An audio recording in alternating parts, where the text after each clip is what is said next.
এই কিন্তু লখনৌ বিরিয়ানির হাঁড়ি, আর আজকে চলে এসেছি লখনৌ বিরিয়ানিতে। এই হচ্ছে হাঁড়ি কাটা, দেখুন।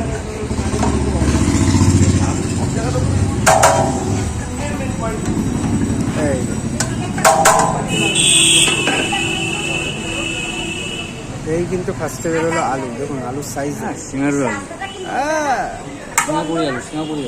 সিঙ্গাপুরি আলু মানে সিঙ্গাপুরি কলার মতন বড় বড়, তাই তো? তাই বলছে সিঙ্গাপুরি আলু। অ্যাকচুয়ালি বড় আলুই কিন্তু বেশি ভালো হয়, জানো তো? টেস্টটা হয় বড় আলুতে, খেলে মুখে লেগে থাকবে। হ্যাঁ, খেলে মুখে লেগে থাকবে। আর ছোট আলু হলে কি হয়, অনেক সময় সেদ্ধ হয় না।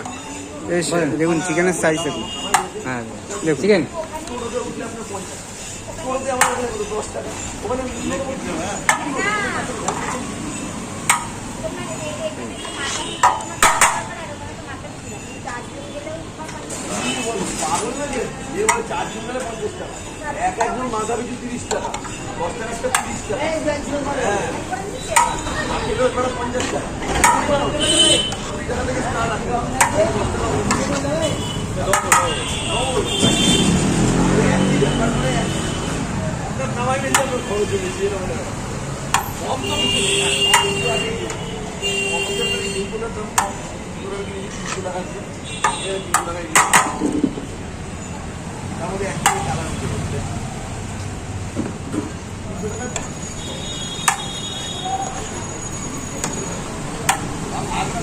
দাম কমায়।